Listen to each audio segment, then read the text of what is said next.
형제가족 여러분 안녕하세요. 오늘은 6월 17일 금요일 억울한 자의 기도라는 제목으로 시편 109편 16절부터 25절까지를 묵상합니다. 16절 그가 인자를 베풀 일을 생각하지 아니하고 가난하고 궁핍한 자의 마음이 상한 자를 핍박하여 죽이려 하였기 때문이다. 다윗은 이제 계속적으로 자신의 어떤 처한 상황, 억울한 상황, 힘든 상황, 절망의 상황에서 계속적으로 하나님께 드리는 기도의 내용이 바로 이 시편 109편의 내용입니다. 자, 하나님의 사람의 원래 특징은 인자를 베푸는 것이죠. 그가 인자를 베풀 일을 생각하지 아니하고 그 대적, 자신을 이렇게 짓누르고 쫓아오는 그 대적에 대해서 얘기하면서 하나님의 사람인데 인자를 베풀어야 할 텐데 하나님의 사랑을 나누어야 할 텐데 그런데 어떻게 해요? 가난하고 궁핍한 자와 마음이 상한 자를 핍박하여 죽이려 하였기 때문이다. 그런데 악인은 어떻게 해? 그거 오히려 반대로 가난하고 궁핍하고 마음이 상한 자신을 핍박하고 죽이려 했다는 것. 바로 자신의 도망자의 신세 다윗의 모습을 얘기합니다. 얼마나 마음이 가난했을까.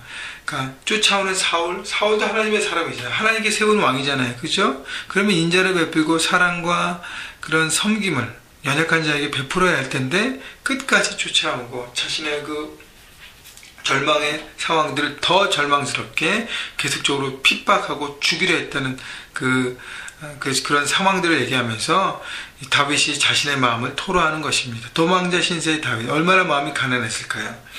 다윗의 존재와 위치를 보고하지 않으면 그 유다의 모든 백성들은 이스라엘 백성들은 다 모두 죽임을 당했습니다. 사울이 철저하게 다윗을 쫓았습니다. 그래서 다윗은요 도망자의 삶을 살면서 아무도 믿을 수 없었어요. 그래서 마음이 궁핍했습니다. 육적으로 심적으로 상한 마음, 상처를 갖고 있었어요. 왜냐하면 사울은 자신의 실속은 누구예요? 장인 어른입니다. 자기 가까운 사람을 통해서 받은 상처와 쓴뿌리는 여러분 더 크지 않습니까? 물론 자기랑 가까운 사람이기 때문에 상처와 쓴뿌리를 받을 수 있습니다. 그래서 부모로부터 주변에 가까운 직장 동료로부터 위에 사람으로부터 아래 사람으로부터 여러 가지를 통해서 어려움을 겪게 되는데 가까운 사람인 이 장인어른 사울로 통해서 받은 상처가 얼마나 큰지 이렇게 어려운 가운데 있는데 나이를 오히려 어떻게 해요? 죽이려 하는 사울은 어저께도 말씀드렸지만 철저하게 다윗을 쫓았습니다. 블레셋과의 전쟁 중에서도요 다윗이 저기 나타났다 하면 전쟁을 포기하고서도 다윗을 붙잡으러 가려는 엄청 집요한 사람이었습니다.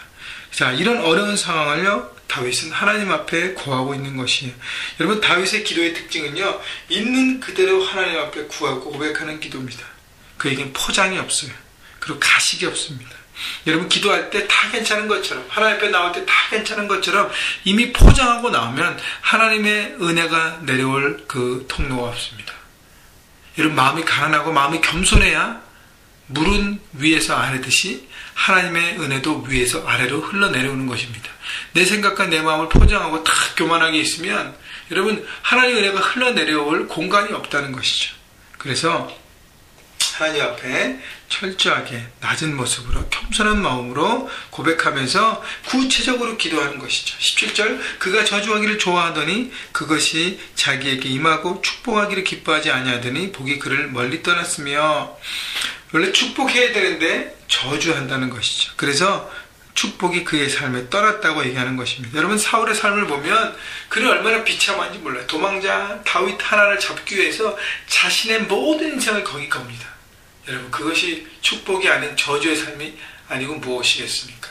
여러분 자기의 사명이 있고 자기 해야 될 일이 있고 하나님 주신 부르심이 있는데 그것 집중하지 않고 도망자 한 사람 자기가 추격하는 그 사람 하나 잡기 위해서 모든 인생을 걸었던 사울 바로 저주의 인생을 사는 것이죠. 18절 또 저주하기를 옷 입듯이 하더니 저주가 물같이 그의 몸속으로 들어가며 기름같이 그의 뼛속으로 들어갔나이다.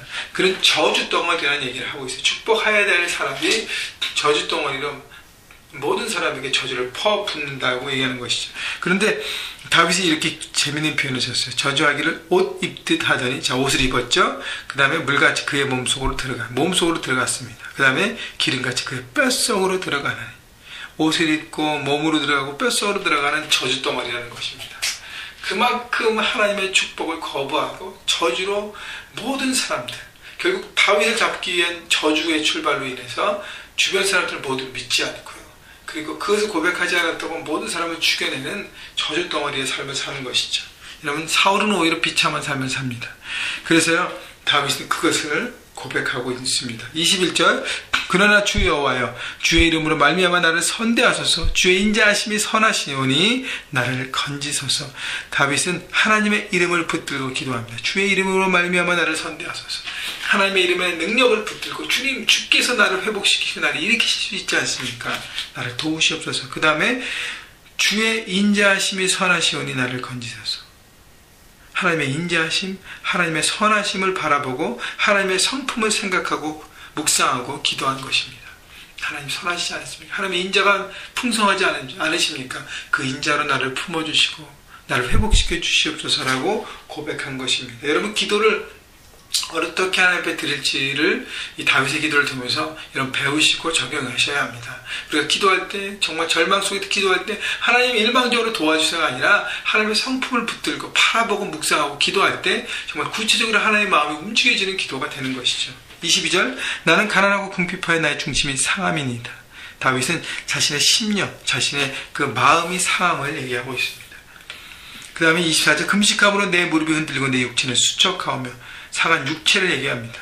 이 모든 상황으로 자기가 금식기도 하고 여러 가지 도망자의 삶을 통해서 자기가 육체적으로 힘든 것을 얘기합니다. 25절, 나는 또 그들의 비방거리라. 그들이 나를 보면 머리를 흔드나이다. 하나님의 기름 부으신 자 사람이 어떻게 계속 도망자의 삶을 살며 저렇게 비참한 삶을 살까? 라고 얘기하는 어떤 비방거리를 들으면서 그의 영이 상하고 있습니다. 상한 심령, 상한 육체, 상한 영성을 얘기해요. 하나님의 자녀가 계속 바닥에 있기 때문에 그렇게 해서 하나님의 도움을 구하는 기도를 드립니다. 여러분, 이런 자세의 기도는요, 다윗과 하나님의 관계가 얼마나 친밀한지를 보여줍니다. 다윗이 하나님 앞에 얼마나 구체적으로 기도하는지를 보여줍니다. 여러분, 그래서 하나님과 가까이 살아가는, 동행하는 인생이 될 때 여러분 구체적으로 이렇게 기도할 수 있는 것입니다. 여러분, 기도는요 단순한 것이 아니라 단순히 우리의 필요만 고백하는 것이 아니라 기도는 하나님과의 대화라고 늘 여러분 배우지 않았습니까? 하나님이 일방적으로 대화하시고 내가 또 하나님 앞에 대화를 반응하는 것입니다. 그런데 구체적으로 인격 대 인격이 만났기 때문에 구체적인 나눔과 대화가 되는 것이죠. 여러분, 친한 친구와 만나서 여러분, 나 너 이거 필요해. 나의 필요만 얘기하는 것은 대화가 아니지 않습니까? 성품을 나누고 생각을 나누고 마음을 나누는 것이 대화이듯이 하나님과 자신의 마음, 생각과 그런 모든 것들을 나누면서 그리고 자신의 필요도 고백하고 또 하나님을 높여드리는 그 모든 것들, 구체적인 기도의 삶이 되어질 때 정말 절박한 상황 가운데 하나님의 말씀과 하나님의 이름과 하나님의 성품을 붙들고 우리는 간구하고 기도할 수 있는 것입니다. 여러분, 어려운 상황이 있습니까? 거기에 주저하지 마시고요. 여러분의 억울한 상황, 힘든 상황을 하나님으로 토로하십시오. 고백하십시오. 그리고 하나님의 성품을 바라보고 또 간구하셔서 여러분 기도가 깊어지고 기도가 넓어지고 기도가 더 디테일해지고 그래서 하나님과의 만남이 풍성함으로 하나님의 회복의 통로에 그 끈을 붙들고 일어나서 다시 한번 전진하는, 그래서 하나님의 능력과 힘있고 주님의 나라에 정말 동행하는 여러분 모두가 되기를 주님의 이름으로 축원합니다. 여러분, 기도를 한번 생각해 보시고 특별히 이 시편을 계속 묵상하면서 나는 어떤 기도의 사람인가, 나는 어떤 기도를 드리고 있는가 돌아보시면서 하나님과의 관계가 더 친밀해지시는 여러분 모두가 되시기를 주님의 이름으로 축원합니다.